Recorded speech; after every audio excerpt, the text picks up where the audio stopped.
ప్రభుత్వం వైపు నుంచి మనం అడుగుదాము అని. నేనేమంటానంటే ఈ అంశాల వైపు నుంచి నరేంద్ర మోడీ ఎలా ఇవ్వడండి? నరేంద్ర మోడీకి ఆంధ్రప్రదేశ్ అంటే కోపం ఉంది, కక్షపూరితమైన వివక్ష ఉంది ఆంధ్రప్రదేశ్ పట్ల. ఇది ఈ విధమైన పరిస్థితి ఉన్నప్పుడు నేనేమంటాను అంటే ఎందుకుంటుంది సార్ కృష్ణాంజనేయులు గారు, ఒక్క నిమిషం మీరే ఎందుకుంటుంది సార్? ఆయనకేం ఆంధ్రప్రదేశ్ ఆయనకి ఏం అన్యాయం చేస్తుందని ఎందుకుంటుంది? ఆంధ్రప్రదేశ్ మీద ఆయన ప్రత్యేకంగా కోపగించుకోవడానికి ఆయన హట్టు చేసిన అంశాలు ఆంధ్రప్రదేశ్ వైపు నుంచి ఏం జరిగాయి చెప్పండి. ప్రజల పట్ల కాదని నాకు తెలిసి అయితే పైకి ఎంత పొగిడినా చంద్రబాబు నాయుడు మీద కోపం ఉందని నేను అనుకుంటున్నా. అదే విషయం చంద్రబాబు నాయుడు కూడా గతంలో చెప్పున్నాడు. ఎందుకంటే ఆయన గుజరాత్లో ముఖ్యమంత్రిగా చేసినప్పుడు చంద్రబాబు నాయుడు చేసినటువంటి వ్యాఖ్యలు కానీ మిగతా విషయాలు కానీ గతంలో ఉన్నటువంటి ఆ నేపథ్యంలో నాకు కక్ష పెంచుకున్నాడో నాకైతే తెలియదు. ఎందుకు ఇంత కక్ష ఒక రాష్ట్రానికి పట్ల లేదు అని అంటే ఆయనకి గుజరాత్ అంటే అభిమానము, గుజరాత్ కన్నా ఏరే రాష్ట్రం ఏది డెవలప్ కాకూడదేమన్న కోపం ఉందేమో తెలియదు, ఎందుకుందో తెలియదు. నేను ఎందుకు ఈ కక్షపూరితమైన వివక్ష ఉందంట అంటే ఇప్పుడు ఈ 10 ఏళ్ల నుంచి 3 సార్లు ప్రధానమంత్రి ఆయనే, 3 సార్లు ఇప్పుడు 2 సార్లు డబుల్ ఇంజిన్ సర్కారే ఉంది. ఇవన్నీ ఈ ఏది ఒక్కటి కూడా ఆంధ్రప్రదేశ్కి హక్కుగా రావాల్సినటువంటి వాటి ఇవ్వటం లేదు. ఇది కక్షపూరితమైనటువంటి వివక్ష కాకుండా ఏమంటాను. అయితే నరేంద్ర మోడీ ఈ కక్షతో ఉన్నప్పటికీ నేనేమంటానంటే కనీసంగా చంద్రబాబు నాయుడు ఇచ్చాడా ఇవ్వడా నరేంద్ర మోడీ సంగతి తర్వాత, ఆ రోజున నల్ల చొక్కా వేసుకొని అసెంబ్లీలో అరిసికి పెట్టినట్టు కాదు, కనీసంగా రిక్వెస్ట్ మనం నువ్వు పొగిడావు, అన్ని భాషల్లో పొగిడావు.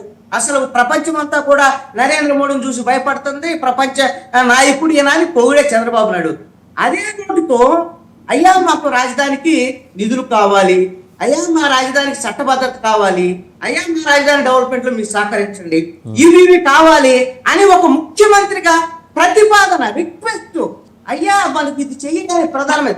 ఎందుకంటే మన సమైక్య వ్యవస్థ కదా, రాష్ట్రాల హక్కులు అంటే నీకు కేంద్ర. కృష్ణాంజనేయులు గారు ఒక్క నిమిషం మీ దగ్గరికి మళ్ళీ వస్తా. చంద్రబాబు నాయుడు అడగలేదు, పవన్ కళ్యాణ్ గతంలో మాకు పాచిపోయినట్లేదు అయ్యింది ఇవ్వండి అని ఆ భాషలో ఈ భాషలో అచ్చికి పెట్టానా, ఒక చాక్లెట్ ఇవ్వగానే హాయిగా సంతోషపడి నాణం పెట్టి మరి కూర్చున్నాడు. నేను అడుగుతున్నాను, అధికార హక్కు ఎవ్వడికి లేదు, విమర్శ చేస్తే మీరు ఒప్పుకోవద్దు కూడా. ఇప్పుడు ఇవన్నీ కూడా చంద్రబాబు నాయుడు చెప్పినటువంటి విషయాలు, పవన్ కళ్యాణ్ చెప్పినటువంటి విషయాలు, ఇప్పుడు అవే తిరిగి జరుగుతున్నటువంటి విషయాలు.